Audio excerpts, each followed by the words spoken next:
पूजन करने के बाद कथा सुने। सूत जी कहते हैं कि मंदार की माला से जिन पार्वती जी का केश पाश अलंकृत है और मुंडों की माला से जिन शिव जी की जटा अलंकृत है, वो जो पार्वती जी दिव्य वस्त्र धारण की हैं और जो शिव जी दिगंबर हैं, ऐसे श्री पार्वती जी तथा शिव जी को प्रणाम करता हूँ। रमणीक कैलाश पर्वत के शिखर पर बैठी हुई श्री पार्वती जी कहती हैं, हे महेश्वर, हमें कोई गुप्त व्रत या पूजन बतलाइए जो सब धर्मों में सरल हो, जिससे मैं परिश्रम भी कम करना पड़े लेकिन फल अधिक मिले।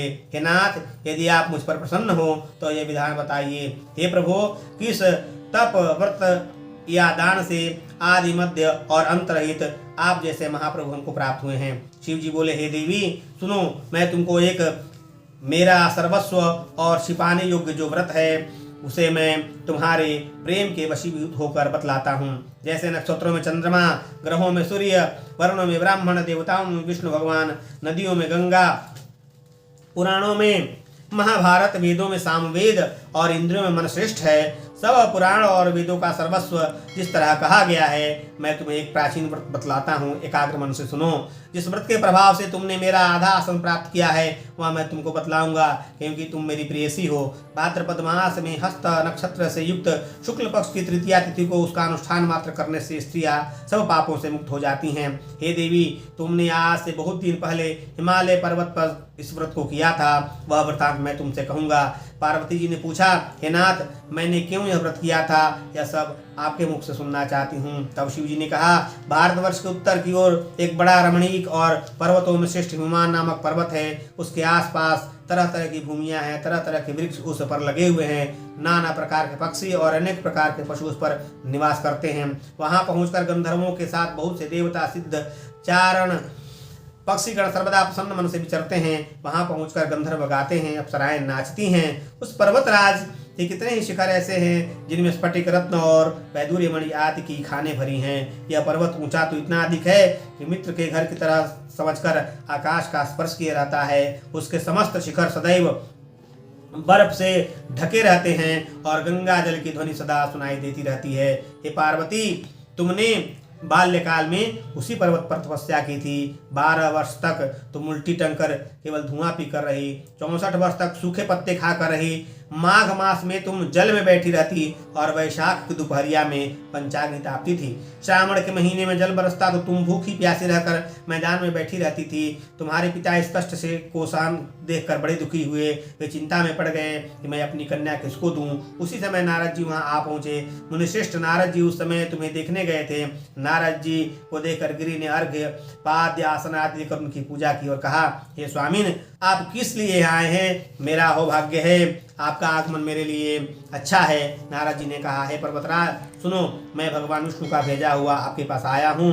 आपको चाहिए कि यह कन्या रत्न किसी योग्य वर को दें। भगवान विष्णु के समान योग्य वर ब्रह्मा, इंद्र और शिव, इनमें भी कोई नहीं है। इसलिए मैं यही कहूँगा कि आप अपनी कन्या भगवान विष्णु को ही देवें। हिमवान ने कहा, भगवान विष्णु स्वयं मेरी कन्या ले रहे हैं और आप यह संदेश लेकर आए हैं तो मैं उन्हें अपनी कन्या दूंगा।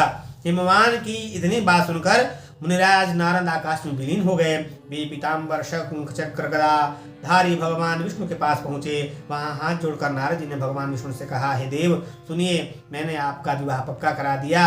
उधर हिमवान ने पार्वती के पास जाकर कहा, हे पुत्री, मैंने तुम्हें भगवान विष्णु को दे डाला। तब पिता की बात सुनकर तुम बिना उत्तर दिए ही अपनी सखी के घर चली गई और वहां जमीन पड़कर तुम दुखी होती हुई विलाप करने लगी।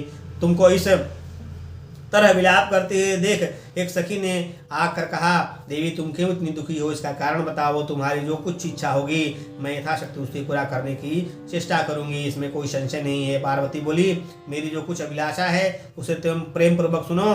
मैं एकमात्र शिव जी को अपना पति बनाना चाहती हूँ, इसमें कुछ भी संशय नहीं। मेरे इस विचार को पिताजी ने ठुकरा दिया है, इससे मैं अत्यंत अपने शरीर को त्याग दूंगी। पार्वती जी की इस बात को सुनकर सखियों ने कहा, शरीर का त्याग न करो, चलो किसी ऐसे वन को चले जहाँ पिता को पता न लगे। ऐसी सलाह कर तुम वैसे वन में जा पहुंची। उधर तुम्हारे पिता घर घर तुम्हें खोजने लगे। दूतों द्वारा भी खबर लेने लगे कि कौन देवता या किन्नर मेरी पुत्री को हर ले गया है। उन्होंने मन ही मन कहा, मैं नारद जी के आगे प्रतिज्ञा कर चुका हूँ कि अपनी पुत्री भगवान विष्णु को दूंगा। ऐसा सोचते सोचते हिमवान मूर्छित हो गए। गिरिराज को मूर्छित देखकर सब लोग हाहाकार करते दौड़ पड़े। जब होश हुआ तब पूछने लगे, गिरिराज आप अपनी मूर्छा का कारण बतलाइए। तब हिमवान ने कहा, आप लोग मेरे दुख का कारण सुने, न मालूम कौन मेरी कन्या को हर ले गया है। ऐसा नहीं हुआ तो किसी काले सांप ने काट लिया या सिंह खा गए होंगे। हाय हाय, मेरी बेटी कहाँ गई? किसी दुष्ट ने मेरी पुत्री को मार डाला। ऐसा कहा वे वायु के झोंके से कांपते हुए वृक्ष के समान धरती पर गिर पड़े। इसके बाद हिमवान तुम्हें वन वन खोजने लगे। वह वन भी सिंह भालू हिंसक जंतुओं से बड़ा भयानक हो रहा था। तुम भी अपनी सखियों के साथ उस भयानक वन में चलती चलती एक ऐसी जगह जा पहुंची जहाँ एक नदी बह रही थी। उसके रमणीय तट पर एक बड़ी सी कंदरा थी। तुमने उसी कंदरा में आश्रम बना लिया और मेरी एक बालुकामयी प्रतिमा बनाकर अपने सखियों के साथ निराहार रहकर मेरी आराधना करने लगी। जब भाद्रपद शुक्ल और हस्त युक्त तृतीया तिथि प्राप्त हुई तब तुमने मेरा विधिवत पूजन किया और रात भर जाग कर गीत वाद्यादि से मुझे प्रसन्न करने में बिताया। उस व्रतराज के प्रभाव से मेरा आसन डगमगा उठा, जिससे मैं तत्काल उस स्थान पर जा पहुंचा जहां तुम अपनी सखियों के साथ रहती थी। वहां पहुंचकर मैंने तुमसे कहा कि मैं तुम पर प्रसन्न हूँ, बोलो क्या चाहती हो। तुमने कहा, मेरे देवता, यदि आप मेरे ऊपर प्रसन्न हैं तो मेरे पति बने। मेरे तथास्तु कहकर कैलाश पर्वत पर वापस आने पर तुमने वह प्रतिमा नदी में प्रवाहित कर दी और सखियों के साथ उस महाव्रत का पालन किया। हिमवान भी तब तक उस वन में खोजते हुए तुम्हें आ पहुंचे। चारों दिशाओं में तुम्हारी खोज करते करते वे व्याकुल हो चुके थे, इसलिए तुम्हारे आश्रम के समीप पहुंचते ही गिर पड़े। थोड़ी देर बाद उन्होंने नदी के तट पर दो कन्याएं देखी। देखते ही उन्होंने तुम्हें छाती से लगा लिया और विलख कर रोने लगे। फिर पूछा, पुत्री, तुम सिंह व्याघ्र आदि जंतुओं से भरे इस वन में क्यों आ पहुंची? पार्वती ने उत्तर दिया, हे पिताजी, मैंने पहले ही अपने आप को शिव जी के हाथों सौंप दिया था। आपने मेरी बात टाल दी, इससे मैं यहाँ चली आई। हिमवान ने सांत्वना दिया, हे पुत्री, मैं तुम्हारी इच्छा के विरुद्ध कुछ नहीं करूंगा। तुम्हें अपने साथ लेकर घर आए और फिर मेरे साथ तुम्हारा विवाह कर दिए। इसी से तुमने मेरा अर्धासन पाया है। तब से आज तक किसी के सामने मुझे यह व्रत प्रकट करने का अवसर प्राप्त नहीं हुआ। हे देवी, मैं यह बताना चाहता हूँ कि इस व्रत का हरितालिका नाम क्यों पड़ा। तुमको सखिया हर ले गई थी, इसी से हरितालिका नाम पड़ा। पार्वती जी ने कहा, हे प्रभु, आपने नाम तो बताया, अब विधि बताएं, इसका क्या पुण्य है, क्या फल है, यह व्रत कौन करे। श्री शिव जी पार्वती से कहते हैं कि हे देवी, मैं स्त्री जाति की भलाई के लिए उत्तम व्रत बतलाता हूँ। जो स्त्री अपने सौभाग्य की रक्षा करना चाहती है वह यत्न पूर्वक इस व्रत को करे। पहले केले के खंभे आदि सुशोभित एक सुंदर मंडप बनावे, उसमें रंग बिरंगे रेशमी कपड़ों से चंदवा लगाकर चंदन आदि सुगंधित द्रव्यों से वह मंडप लिपवावे। फिर शंख, भेरी, मृदंग आदि बजाते हुए बहुत से लोग एकत्रित होकर तरह तरह के मंगलाचार करते हुए उस मंडप में पार्वती तथा शिव जी की प्रतिमा स्थापित करें। उस रोज दिन भर उपवास कर बहुत से सुगंधित फूल, गंध और मनोहर धूप, नाना प्रकार के नैवेद्य आदि एकत्र कर मेरी पूजा करें और रात भर जागरण करें। ऊपर जो वस्तुएं गिनाई गई हैं उनके अतिरिक्त नारियल, सुपारी, जमीरी, नींबू, लौंग, अनार, नारंगी आदि जो फल प्राप्त हो सके उन्हें इकट्ठा कर लें। उस ऋतु में जो फल तथा फूल मिल सके उसे विशेष रूप से रखें। इसके बाद धूप दीप आदि से पूजन कर प्रार्थना करें। हे शिवे, शिव रूपिणी, हे मंगले, सब अर्थों को देने वाली हे देवी, हे शिव रूपे, आपको नमस्कार है। हे शिव रूपे, आपको सदा के लिए नमस्कार है। हे ब्रह्म रूपिणी, आपको नमस्कार है। हे जगत धात्री, आपको नमस्कार है।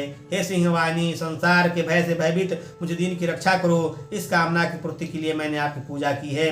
हे पार्वती, मुझे राज्य और सौभाग्य दें, मुझ पर प्रसन्न हुए। इन्हीं मंत्रों से पार्वती तथा शिव जी की पूजा करें। तदनंतर विधि पूर्वक कथा सुने और ब्राह्मण को वस्त्र, गौ, सुवर्ण आदि देवें। इस तरह एकत्रित होकर स्त्री पुरुष दोनों एक साथ पूजन करें। फिर वस्त्र आदि जो कुछ उसका संकल्प करें। हे देवी, जो स्त्री इस प्रकार पूजन करती है वह सब पापों से छूट जाती है। उसे 7 जन्म तक सुख तथा सौभाग्य प्राप्त होता है।